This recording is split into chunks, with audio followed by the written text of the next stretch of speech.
Olá, tudo bem? Hoje o tema está maravilhoso. No nosso curso, na nossa série, o tema de hoje, sabe qual é? Nós vamos falar sobre a verdade que explica os sinais do fim.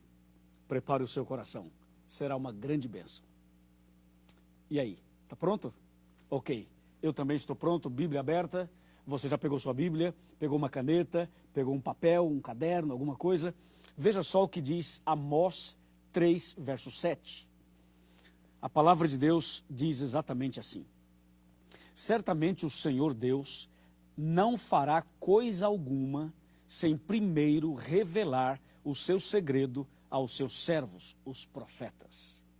Isso quer dizer que tudo que está acontecendo no mundo hoje, tudo que ainda irá acontecer, já estava previsto, já estava profetizado na palavra de Deus. Entende? Então, diante dessa afirmação, nós só podemos abrir a Bíblia em Mateus 24, para entender realmente o que Deus tem a revelar, qual é a verdade que Ele tem a revelar sobre o fim. Vamos abrir aqui comigo a Bíblia em Mateus capítulo 24, versículo 3. Diz assim: no Monte das Oliveiras achava-se Jesus assentado, quando se aproximaram dele os discípulos, em particular, e lhe pediram: dize-nos quando sucederão estas coisas, e que sinal haverá da tua vinda e da consumação do século. Que pergunta, hein? Imagina você sentado ao lado de Jesus e fazendo uma pergunta dessas a ele. Os discípulos perguntaram: Senhor, quando sucederão essas coisas? E diz claramente o verso, qual é o sinal? Que sinal haverá da tua vinda e da consumação do século? E aí Jesus começa a dar uma série de informações, mencionando o que aconteceria antes da volta de Jesus. Só que esse verso tem dois detalhes importantes. O primeiro é quando os discípulos perguntam assim: Senhor, quando sucederão estas coisas? Essa é a primeira pergunta.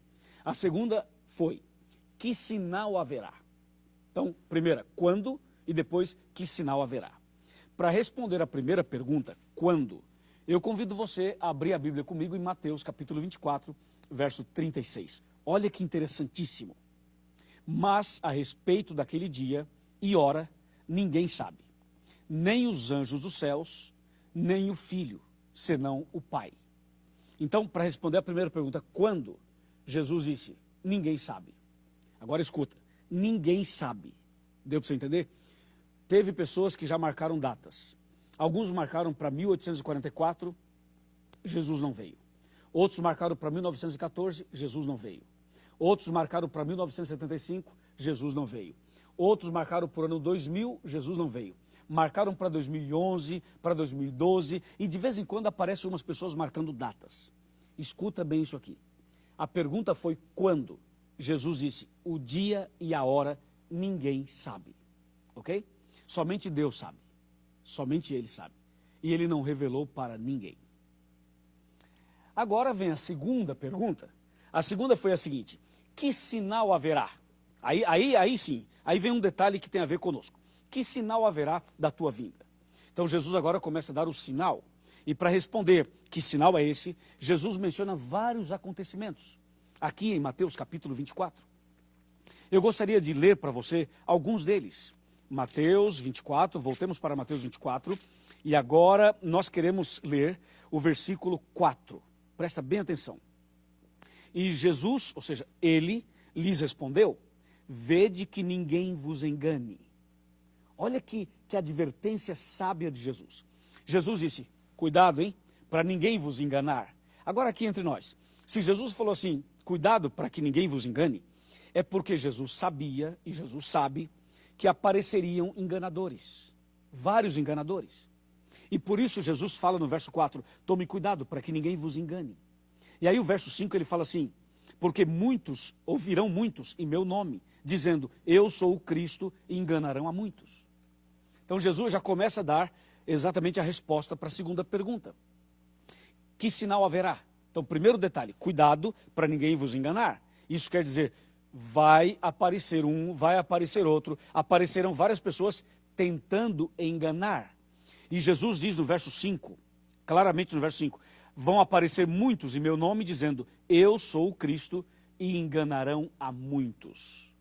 Bem, os textos continuam, e as revelações continuam, e a verdade sobre os sinais do fim continuam aqui em Mateus capítulo 24. Eu quero mencionar para você agora, por exemplo, o que diz o versículo 6. Olha o versículo 6. Certamente ouvireis falar de guerras e rumores de guerras. A Bíblia diz, não vos assusteis, porque é necessário assim acontecer, mas ainda não é o fim. Percebeu? Ele fala de guerras e rumores de guerras. Olha o verso 7. Porquanto se levantará nação contra nação, e reino contra reino, e haverá fomes e terremotos em vários lugares. Então agora ele fala de fomes e de terremotos. E o verso 8 diz, porém tudo isso, isto é o princípio das dores.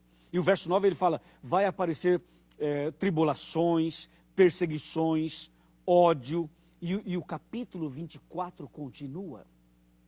Ou seja, hoje quando você olha no mundo físico, no mundo social e no mundo espiritual, você percebe claramente essas palavras, estas profecias, estas citações se cumprindo. Porque tudo isso faz parte do sinal que Jesus deixou, indicando a breve volta dele.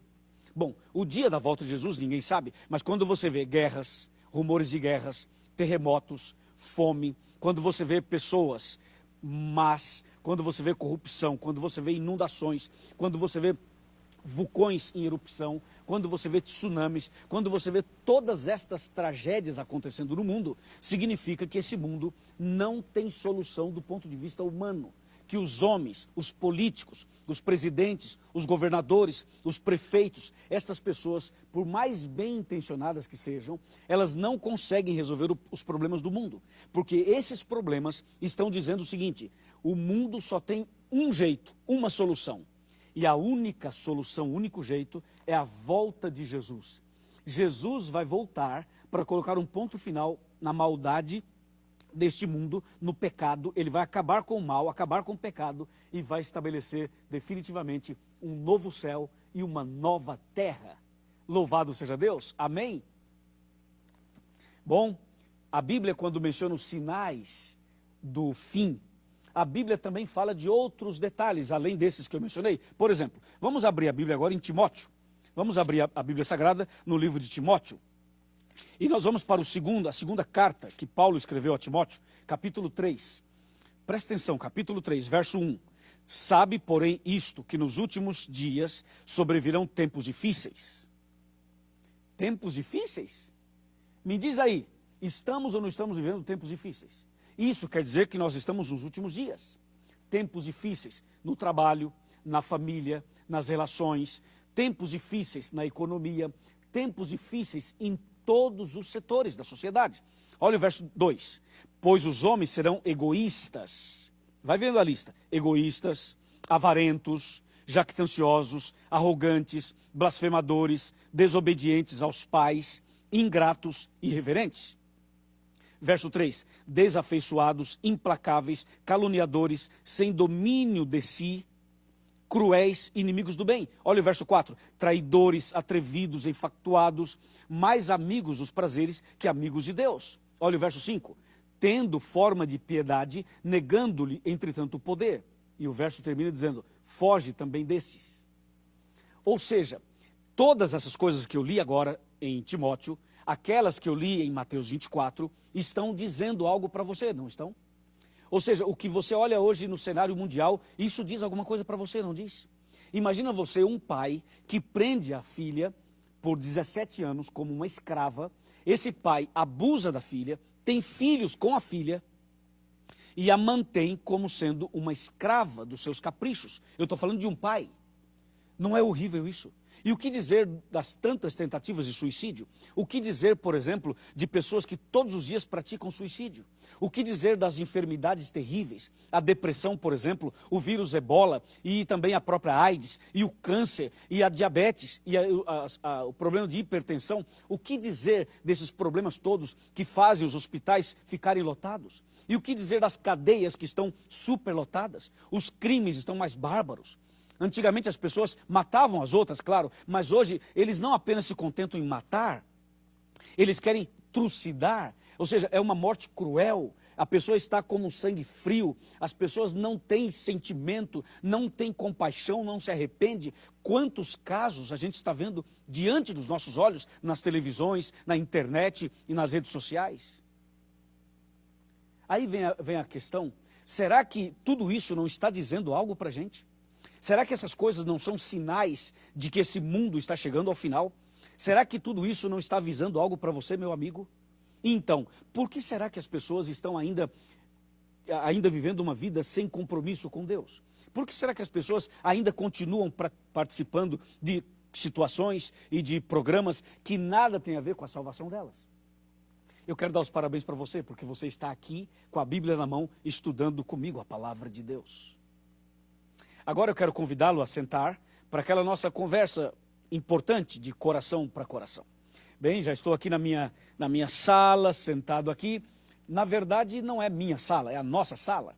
Quando eu sento aqui, é como se eu estivesse sentado na sua casa, ou no seu grupo de estudos bíblicos, ou na sua igreja, ou em qualquer outro lugar onde tem alguma pessoa estudando a Bíblia. Bem, vem cá um pouquinho, vem cá. Vem cá, pode vir. Chega mais perto. Chega mais perto, meu amigo. Isso, nós somos amigos. Pode chegar mais perto. É o seguinte. Jesus está voltando. Os sinais são claros. Esse mundo mau está chegando ao fim. E está chegando um mundo novo. Um novo céu e uma nova terra. Isso alegra o meu coração. Isso também alegra o seu coração, não é verdade? Então, meu amigo, eu pergunto, se Jesus voltasse hoje, você estaria preparado? Se a volta de Jesus fosse agora, você estaria salvo ou perdido? Salva ou perdida? Bem, ainda há tempo. Só de você estar aqui estudando a Bíblia conosco, significa que Deus está dando a você mais uma chance. Nem tudo está perdido. Você pode hoje tomar a decisão e se preparar para a volta de Jesus. Você pode nascer de novo. Você deve nascer de novo. Então procure a Igreja Adventista do Sétimo Dia. Vá à nossa igreja e diga assim, eu assisti um estudo bíblico, um DVD sobre a verdade, e eu quero me preparar para a volta de Jesus. O pastor vai te receber, os nossos irmãos irão receber, os membros da igreja irão receber você, e você vai começar agora a ampliar seus conhecimentos, os seus estudos, e vai se preparar para a volta de Jesus. Porque os sinais estão aí diante dos nossos olhos. Você aceita esse convite? Aceita esse chamado de Jesus? Aceita começar hoje uma vida nova? Aceita se preparar para a volta de Jesus? E aí se você fala, pastor, eu aceito. Vamos ver, fala aí. Aceita ou não aceita? Quer se preparar para a volta de Jesus? Fala, meu amigo. Diz aí, aceita ou não aceita? É claro que você aceita. Então só quando você falou assim, eu aceito. Sabe o que aconteceu? Acabou de cumprir mais uma profecia.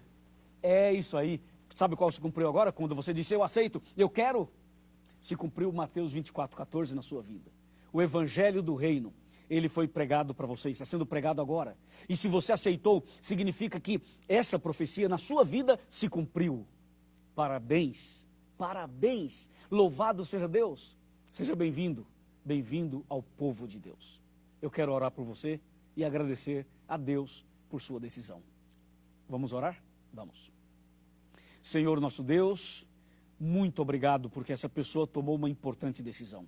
Muito obrigado por esse tema maravilhoso que anuncia o fim desse mundo mau e o início de um mundo novo, o início de um novo céu e de uma nova terra. Eu entrego essa pessoa nas tuas mãos. Em nome de Jesus. Amém.